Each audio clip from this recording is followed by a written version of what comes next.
பிணக்கு தீர்த்தல் சம்பந்தமான சட்டமூலம் ஒன்று முன்வைக்கப்பட்டிருக்கின்றது. இந்த நடவடிக்கையில் கடந்த காலங்களில் இருந்த மத்தியஸ்தம் மீடியேஷன் சிஸ்டம் 1998 ஆண்டு நாங்கள் கொண்டு வந்த ஒரு செயற்பாடு. அதன் பிறகு இந்த செயற்பாடு வலுப்படுத்துகின்ற ஒரு செயற்பாடாக இந்த சிவில் மற்றும் வணிக செயற்பாடுகளை நேரடியாக நீதிமன்றங்களுக்கு அனுப்பாமல் அவற்றை மத்தியஸ்தம் செய்வதன் மூலம் நிதியை வீணடிப்பதை குறைவாப்படுத்துவதுடன் இந்த செயற்பாடு ஒரு பக்கத்தில் பார்க்கும் போது இந்த நடவடிக்கையில் இன்னும் மத்தியஸ்தம் மூலமாக ஒரு வகையில் சிவில் மற்றும் வணிக செயற்பாடுகளை முன்னெடுத்து சென்று அவர்களுக்கு இதை தீர்த்து கொள்ள முடியாமல் போனால் அதை நீதிமன்றத்துக்கும் எடுத்துச் செல்லக்கூடிய ஒரு வழியை தான் அமைத்திருக்கின்றார்கள். இது சார்பாக பல விடயங்கள் இந்த சட்டத்துடன் பிணைந்திருக்கின்ற விடயங்கள் சம்பந்தமாக நாங்கள் உரையாட வேண்டியிருக்கின்றது. முதலாவது விடயம்தான் நான் ஏற்கனவே கேட்டிருந்தேன் சில உரைகளை. இந்த வழக்குகள் தேங்கி இருக்கும் நிலை சம்பந்தமாக உரையாற்றி இருக்கின்றார்கள். இது பாரிய ஒரு பிரச்சனையாக இந்த சட்டத்துறையில் இருக்கின்றது. நீதியரசருக்கும் நன்றி செலுத்துகின்றேன். இந்த டிஸ்போசல் ரேட் சம்பந்தமாகவும் கவனம் செலுத்தப்பட்டிருக்கின்றது. இந்த இரு சாராருக்கும் செவிமடுத்தல் குறையும் ஒரு சந்தர்ப்பத்தை நாங்கள் காண்கின்றோம். சட்டத்தணிகள் என்ற வகையில் நாங்கள் நீதிமன்றத்துக்கு செல்லும் போது அங்கே ஒரு நாங்கள் தினத்தை ஒதுக்கி கொள்ளும் போது எங்களுக்கு அந்த தினங்கள் அதை இணங்கவில்லை என்றால் அது 2-3 மாதங்கள் அல்ல 4-5 மாதங்களாக தாமதப்படுகின்றது. நீதிபதிகளும் பல்வேறுபட்ட முயற்சிகளை எடுக்கிறார்கள். நல்ல வழக்கங்கள் 2-3 செவிமடுக்கின்றார்கள்.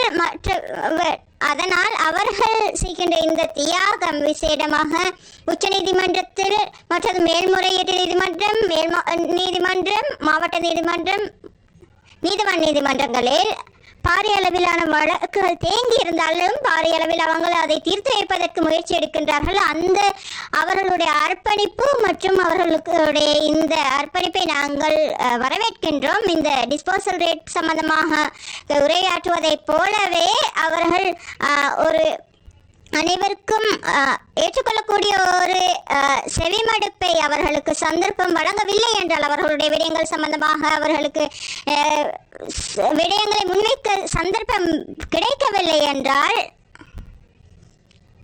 அவர்களுக்கு கருத்து தெரிவிக்க சந்தர்ப்பம் வழங்க வேண்டும். ஏனென்றால் அவர்களுக்கு மேன்முறையீட்டு நீதிமன்றங்களில் இவ்வாறு சந்தர்ப்பம் வழங்குவதை பிரச்சனையாக அமைகின்றது. ஒரு பக்கத்தில் அந்த வழக்குகளை நிறைவு செய்ய வேண்டும், அதே போல் அனைவருக்கும் சமமான சந்தர்ப்பங்கள் வழங்கவும் வேண்டும். விசேடமாக அமைச்சர் அவர்கள் இங்கே இல்லாவிட்டாலும் ஹெட்டிப்போல நீதவான் நீதிமன்றத்தை மாவட்ட நீதிமன்றமாக மாற்றுவதற்கு நாங்கள் பாரிய அளவிலான முயற்சிகளை முன்கொண்டு விஜய் ராஜபக்ஷ அவர்களுக்கு நன்றி தெரிவித்துக் கொண்டோம். அக்காலகட்டத்தில் பாரிய அளவில் அவர் முயற்சிகளை மேற்கொண்டார். நீதிமன்ற அமைச்சர் அந்த மாற்றியமைக்கப்பட்ட அந்த நீதிமன்றங்களுக்கு இப்போது தளபாடங்கள் வழங்குவதில் சிறு தாமதங்கள் இருக்கின்றது. அதனால் நாங்கள் வேண்டுகோள் விடுக்கின்றோம். இந்த ஹெட்டிப்போல மாவட்ட நீதிமன்றத்துக்கு தேவையான வசதிகள் வழங்கப்பட வேண்டும். இப்போது அந்த பதாதைகள் இருக்கின்றன மாவட்ட நீதிமன்றங்கள் என்று, ஆனால் நீதிபதிகளும் இருக்கிறார்கள். நான் நன்றி செலுத்துகின்றேன் அவருக்கு. அவர் செய்ய முடியும் என்று ஏற்றுக்கொள்கின்றார். மிகவும் அத்தியாவசியமான தேவைப்பாடுகளாக இருக்கின்றன இந்த வசதிகள். அதற்கு நன்றி தெரிவித்துக் கொள்கிறேன். அடுத்த விடயம்தான் நான் சொல்ல விரும்புகின்றேன். நாங்கள் கண்டோம் உறுப்பினர்கள் சிலர் உரையாற்றியிருந்தார்கள். சுரேஷ் சலே சம்பந்தமாக இந்த நாட்டில் பாரிய அளவிலான பேசுபொருளாக மாறியுள்ளது. உயிர்த்த ஞாயிறு தாக்கல் காரணமாக எங்களுடைய கத்தோலிக்கர் சகோதர சகோதரிகள் 278 பேர் இறந்ததுடன் அவர்கள் காயமடைந்து இன்னும் அவர்கள் வேதனையுடன் இருக்கிறார்கள். அதனால் நாங்கள் இந்த செயற்பாட்டின் மூலம் நாங்கள் காண்கின்றோம் இது முறையாக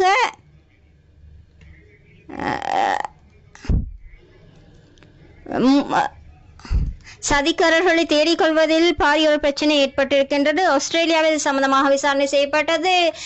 இங்கிலாந்து, அமெரிக்கா போன்ற எல்லா நாடுகளின் சர்வதேச ரீதியில் செய்யப்பட்ட விசாரணைகளும் இறுதியில் செய்யப்பட்டிருக்கின்றது. இது ISIS அமைப்பின் மூலம் செய்யப்பட்ட அவர்கள் மூலம் செய்யப்பட்ட ஒரு இலங்கையில் தீவிரவாத முஸ்லிம் சிலரால் செய்யப்பட்ட ஒரு தாக்குதலாக சொல்லப்பட்டிருக்கின்றது. இந்த நிலையில் இது ஒரு அரசியல் வியாபாரமாக கோட்டாபே அவர்கள் ஆட்சிக்கு வருவதற்கு செய்யப்பட்ட ஒரு விடயமாக கூறப்படுகின்றது. பாரிய அளவிலான விசாரணைகள் மேற்கொள்ளப்பட்டிருக்கின்றன.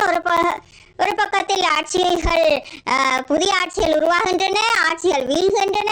இந்த ஒரு அமைப்பில் கத்தோலிக்கர்கள் எதிர்பார்த்து கொண்டிருக்கின்றார்கள். அவர்களுக்கு நியாயம் நிலைநாட்டப்பட வேண்டும். அவர்களுக்கு எந்த விதத்திலும் நியாயம் நிலைநாட்டப்படவில்லை. இதில் ஒரு இறுதியை ஒரு நிறைவை நாங்கள் காண வேண்டும். அந்த செயற்பாட்டை முன்னெடுத்து செல்லும் போது எங்களுக்கு எந்தவித பிரச்சனையும் இல்லை. சம்பந்தமாக இருக்கின்ற விசாரணைகள் நடைபெற வேண்டும். ஆனால் அந்த செயற்பட்டு கொண்டிருக்கும் போது அந்த நாட்டில் இருக்கின்ற அனைவருக்கும் சிறை கைதிகளுக்கு இருக்கின்ற உரிமைகள், குறைந்தபட்சம் அவர்களுடைய உணவு, அவர்கள் தாக்கப்படுதல்,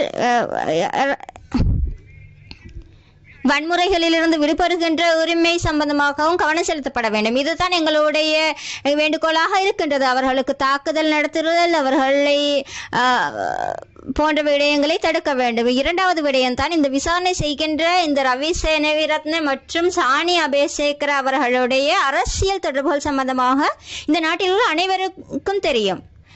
இப்போது இவர்கள் உரையாற்றினால் இவர்கள் இருவரையும் நியமித்தார்கள். கத்தோலிக்க சபையின் கார்டினல் அவர்களின் வேண்டுகோளுக்கிணங்க அவர்களை நியமித்ததாக குறிப்பிடப்பட்டிருந்தது.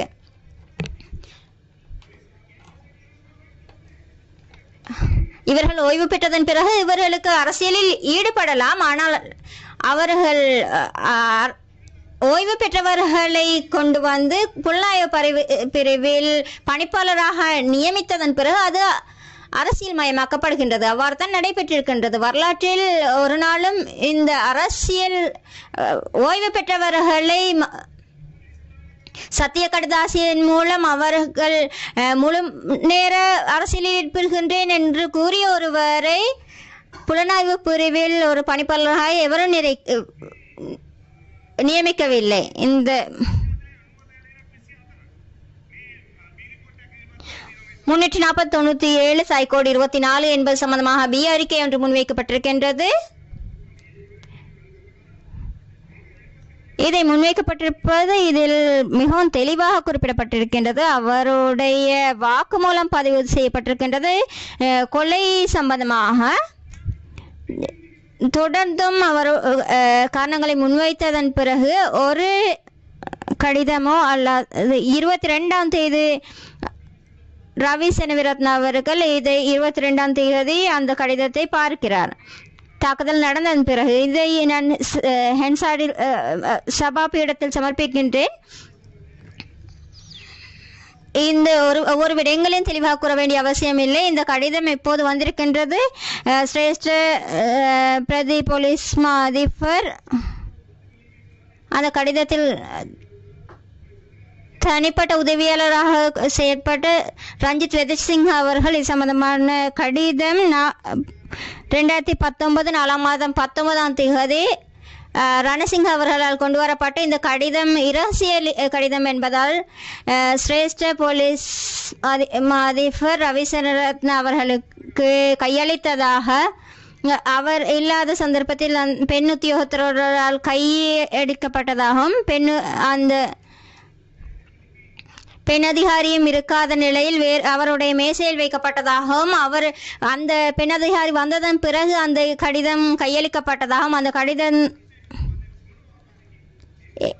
அந்த கடிதம் ஏதோ ஒரு வகையில் அறிவிக்கப்பட்டதாகவும் எந்த அதிகாரியும் அவர் அறிவூட்டவில்லை என்றும் இந்த கடிதம் 16ஆம் தேதி இந்த கடிதம் கிடைக்கும் போது 22ஆம் தேதி தான் அந்த கடிதம் திறக்கப்படுகின்றது. அந்த தாக்குதல் நடைபெற்றதன் பிறகு இது சம்பந்தமாக அவர் எந்தவித ஒரு செயற்பாட்டையும் முன்னெடுக்கவில்லை. அதனால் தான் பாலித்த செனவிரத்ன அவர்கள் சென்று இது சம்பந்தமாக முறைப்பாடு செய்கின்றார். போலீஸ் மா அதிபர் அந்த அக்காலத்தில் இருந்த தேசபந்து சென்னகோனுக்கு கொலை சம்பந்தமாக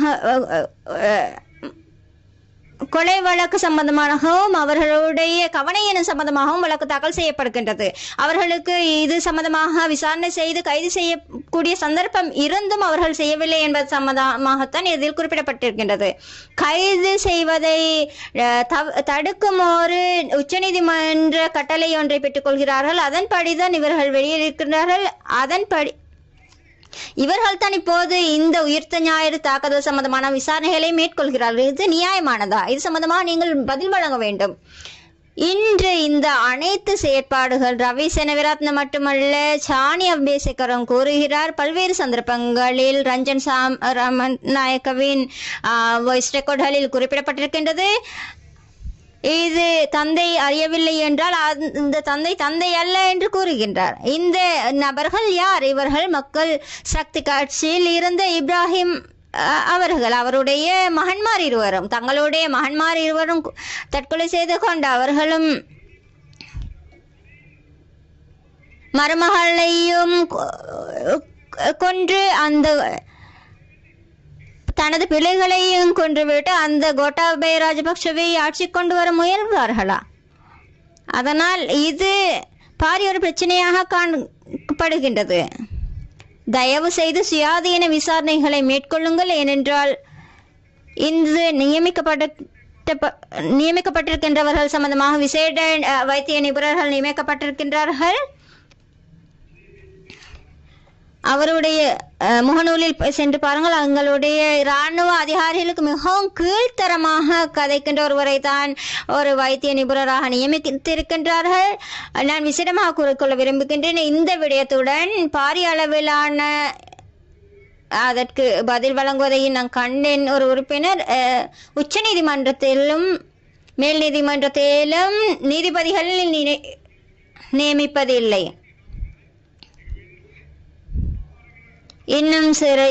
இன்னும் நியாயமான முறையில் வழக்குகளை விசாரித்து குற்றவாளிகளை சிறைப்படுத்த வேண்டும். அந்த திருடர்கள் கட்டாயமாக சிறைப்படுத்தப்பட வேண்டும்.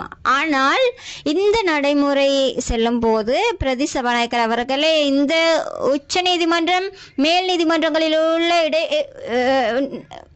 வெற்றிடங்களை நிரப்பாமல் இருப்பது ஏன் 6 மாதங்களாக இந்த வெற்றிடங்கள் நிரப்பப்படவில்லை? இதற்கு ஜனாதிபதி பொறுப்பு கூற வேண்டும். 111வது உறுப்புரையின் கீழ் இந்த செயற்பாட்டை அவர் செய்ய வேண்டும். ஆனால் அவர் அதை செய்யாமல் தவிர்த்து விடுகின்றார். இது அரசியல் யாப்பை மீறுகின்ற ஒரு விடயமாக இருக்கின்றது. அடுத்து வர இருக்கின்ற அந்த வழக்கு தீர்ப்பின் அடிப்படையில் தான் இவர்களை நியமிக்க இருக்கின்றார்களா என்ற ஒரு கேள்வியும் எங்களுக்கு எழுப்பப்படுகின்றது. உயிர்த்த ஞாயிறு தாக்குதலை 3 மாதங்களில் நிறைவு செய்யும்படி அழுத்தம் தெரிவிக்கப்படுகின்றது. எங்களுக்கு தெரியும் அந்த விடயங்கள் எங்கிருந்து இது செயற்படுகின்றது என்று. அதன் பிறகுதான் இந்த மேல் நீதிமன்றத்தின் அவர்களுக்கு தேவையான நபர்களை சிறைப்படுத்தியதன் பிறகு அவர்களுக்கு மேன்முறையீட்டு நீதிமன்றத்தில் பதவிகள் வழங்கப்படுமா? அந்த சந்தேகம் தான் எங்களுக்கு இருக்கின்றது. ஏன் இந்த வெற்றிடங்கள் இன்னும் அவ்வாறு வைக்கப்பட்டிருக்கின்றது, ஏன் நிரப்பப்படவில்லை? இந்த நாட்டு வழக்கு தாமதிக்கப்படுகின்றது. மேல் நீதிமன்ற நீதிபதிகள் 4 பேர் நியமிக்கப்படாமையின் காரணமாக அந்த வழக்குகள் அந்த நீதிமன்றங்களில் பிரச்சனை ஏற்படாதா? அவர்களை நியமித்தால்தான் அந்த வழக்குகள் துரிதமாக நிறைவு பெறும். இந்த இது சம்பந்தமாக நீங்கள் தயவு செய்து நடவடிக்கை எடுப்பதை கேட்டுக்கொள்கின்றேன். தற்போது எங்களுடைய முதியோர் கொடுப்பனவுகள் 2 மாதங்களாக வழங்கப்படவில்லை. அந்த முதியோர்களுக்கு வழங்குகின்ற அந்த சேமிப்புகளுக்கு 103% அதிகரித்து வழங்கப்பட்டது. அதை குறைத்திருக்கின்றார்கள். அவர்களுக்கு அந்த அப்பாவி மக்களுக்கு 3% பெறப்படுவதே இல்லை. உயர்தரம் பரீட்சை நியமிக்கப்பட்டிருக்கின்றது. தங்களுடைய சிலபஸை கவர் செய்வதற்காக அவர்களை நிறைவு செய்வதற்கான சந்தர்ப்பம் வழங்கப்படுகின்றது. 4-5 மாதங்கள் அவர்களுக்கு குறைவாகத்தான் அந்த காலம் வழங்கப்பட்டிருக்கின்றது. 8 மாதம் 4 மாதம் குறையத்தான் அவர்களுக்கு வழங்கப்பட்டிருக்கின்றது. அவர்களுக்கு பரீட்சைக்கு முகம் கொடுக்க பாரிய பிரச்சனைகள் இருக்கின்றது. பரீட்சைக்கு முகம் கொடுக்கின்றவர்களுக்கு என்ன நியாய நிலை நாட்டப்படும்? இதற்கு என்ன செய்ய போகின்றீர்கள் என்பதை நான் கேட்டுக்கொள்ள விரும்புகிறேன். எங்களுடைய நாட்டில் பாரிய அளவில் பல்கலைக்கழகங்களில் இருந்து வெளியேறிய பட்டதாரிகள் பல பேரும் இருக்கின்றார்கள். எங்களுடைய அமைச்சர் அவர்கள் வாக்குறுதி அளித்தார்கள் அவர்கள் அனைவரையும் இணைத்துக் கொள்வதாக. இப்போது என்ன நடந்திருக்கின்றது? பரீட்சை நடைபெற்றது. ஒரு புறத்தில்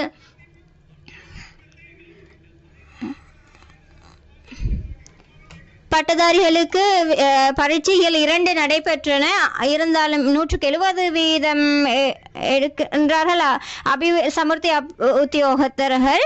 அந்த 16,000 சேர்க்கப்படுகின்ற 16,000 பேரையும் என்ன செய்வோம்? அந்த 16,000 பேருக்கு ஏன் முடியாமல் போனது? அந்த 16,000 பட்டதாரிகளை இணைத்துக் கொள்ள முடியாமல் போனது ஏனென்றால் 6,900 பேரை தான் இணைத்துக் கொள்கின்றார். 1,90,000 பேர் பரீட்சைக்கு முகம் கொடுத்து அந்த பட்டதாரிகள் இறுதியில் 23,000 பேரை தான் இணைத்துக் கொள்கின்றார்கள். 2,700 ரூபாய் அறவிடப்பட்டது பரீட்சைக்காக. கோடிக்கணக்கில் இந்த தொழிலற்ற பட்டதாரிகளிடம் இருந்து அறவிடப்பட்டது இந்த பரீட்சை கட்டணமாக. மஹிந்த ஜெயசிங்க, ஏன் சிரிக்கின்றீர்கள்? உங்களுக்கு இருக்கின்ற பிரச்சனை என்ன? நீங்கள் செய்த விடயங்கள் தான், நீங்கள் செய்த பொய் தான் இந்த விடயங்கள் எல்லாம். அதைத்தான் நான் இங்கே கூறிக்கொள்கின்றேன். அதனால் நான் சொல்லிக்கொள்ள விரும்புகின்றேன். இன்னும் ஏதாவது கேட்டுக்கொள்ள வேண்டுமா? அதனால் தெளிவாக நான் கூறிக்கொள்கின்றேன். மிகவும் சரியான நடவடிக்கைகளை எடுக்கும்படிதான் நான் கேட்டுக்கொள்கின்றேன். பிரதி சபாநாயகர் அவர்களே, அதே போல் இது தொடர்பாக அரசாங்கத்தின் பதில்களையும் எதிர்பார்க்கின்றேன். முன்வரிசையில் இருக்கின்ற கல்வி அமைச்சரோ அல்லது வேறு தேவையான நடவடிக்கைகளை எடுக்கும்படி கேட்டுக்கொண்டு என்னுடைய உரையை முடித்துக் கொள்கின்றேன். உங்களுடைய பெயரை குறிப்பிடவில்லை கௌரவ உறுப்பினர் அவர்களே.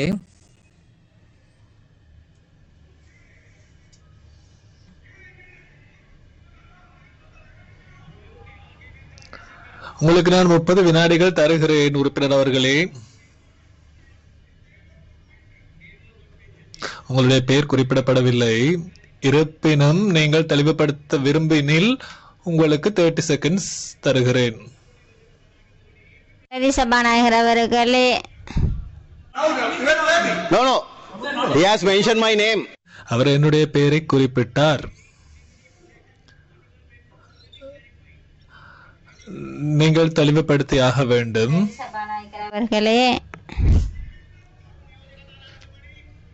பிரதி சபாநாயகர் அவர்களே, இவர்களே தினந்தோறும் இங்கே வந்து பொய்களை கூறிக்கொண்டிருக்கின்றனர். 1,60,000 விட பரீட்சைக்கு முன்னிப்பவர்கள். பாராளுமன்ற நிகழ்வுகள் மதிய போசன இடைவேளைக்காக ஒத்திவைக்கப்படுகிறது.